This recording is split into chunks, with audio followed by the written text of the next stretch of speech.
Marianakos or whatever his name is, the Nottingham Forest owner, some extent is pissing me off.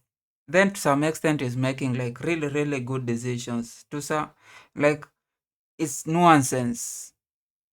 Like first he's trying to be a Temu Abramovich, where he learns, is trying to greet the players, trying to befriend the players, trying to look like, I need the praises, I need this, I need people to know who I am. Like that's partly what ownership has become for in Premier League. With the other guy, the Wrexham guy, just going and trying to gel with the fans, trying to say, I'm one of you, I'm trying to. And then this Marian Nokos coming again and saying, yeah, I'm one of you. But then, that's the thing with leadership sometimes. If you are an owner, you need to know, even in statistics business, they usually say there has to be separation of duties. That's very important. In a corporate setting, there's always has to be separation of duties. The way I usually tell my boss, like, you do your stuff. Whatever I'm trying to do, I know my stuff. I'm going to do my stuff. I think that's what Nuno told the guy. Like, you do your stuff. Sack, employ, give money, buy people, know where to put people. But if you are coming to the field thing, I'm the coach. You're not the coach. You're not going to advise. Like, I've done all these UEFA certificates. I've played. Like, when I was playing, you already had a big tummy. I'm coaching, you still have a big tummy. You sucking me, the tummy is not reducing. It's because you have not been running in the field. You don't know what it takes to run in the field. You don't know what it takes to, hey, I'm saying the same thing that they will say to me. But that's the thing. There has to be separation of duties. And if you are an owner and you think you are a coach, there's a problem with you. You have to let the coach that you employ do his work. If he's not doing his work, you sack him.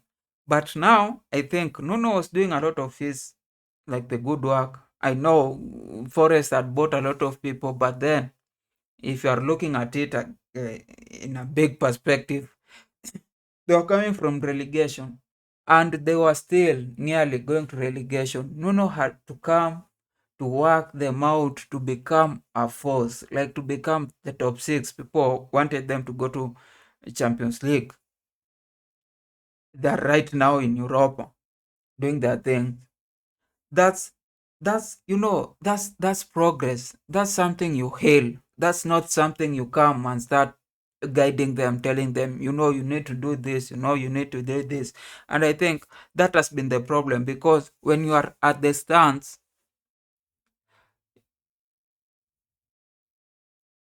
you don't have that accountability.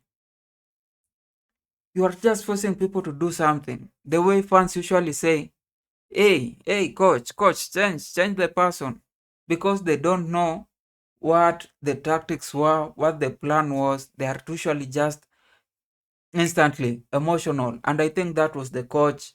That was how he was. But then, the good thing about him is that the person he employed, Angie, who I have said that Spurs made a big mistake sacking him. Like, Spurs needed Angie to build from. Now, Angie will start building. And, Forest is a good team.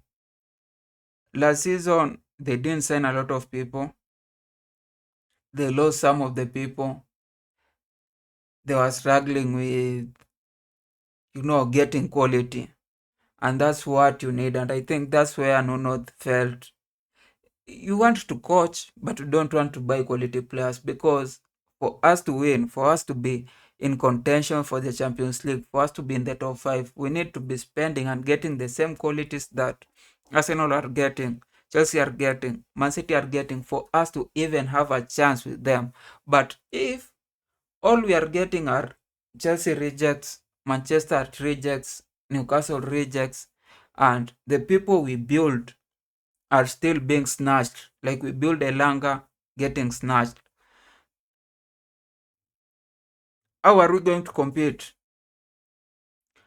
Angie might help the team, but the way at the end of the Spurs tenure, the way he was behaving, if he again keeps behaving the same way, I feel a scenario where they'll also clash with this Maria Connors.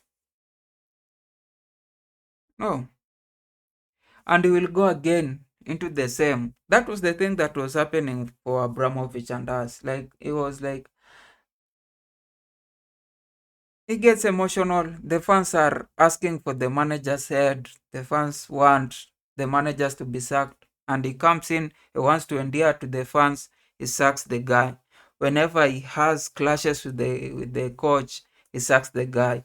Whenever he likes a player, he wants to buy him and then impose on the coach, saying like, you have to make this guy work for your team.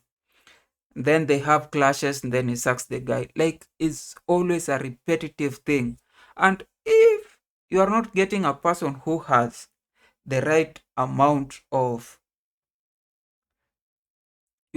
just, how do you say, somebody who lowers their ego, like who lowers their ego to the minimum, somebody who listens to you, tries to understand you, tries to work with you, tries to work in the things that you say. But that always leads to the failure of the team. For you to win, you have to be adamant in asking the things that you want and getting the things that you want and working the way that you want for you to win. If you want to always adjust to the way you play, like you need like huge defenders, and the owner is just saying that, you know what, we can't provide huge defenders. We need people who are bowling at the back. And then your style is not bowling at the back. Now you'll be having all these guys coming in who want to bowl at the back, and you want them to head the ball. That's not how football needs to work, especially for a person who wants to win. So I feel a scenario where Angie again will be having a problem, and probably not be this season, but most likely next season. And again, he'll go into that same scenario of getting sacked. That's why sometimes I love these owners who are fans, partly, but I hate the emotional part of their thinking, because sometimes they don't think critically. Like, you can hate your colleague, you can hate your employee, but if he's doing the right work, you let him do the right work. Like, you let him work until he starts losing or until he starts messing up. That's when you sack him. But if you're just going to sack everybody because you hate them, if you're hateful, you'll be sacking everybody else. Anyway, that's just for me. But again, I'm just saying,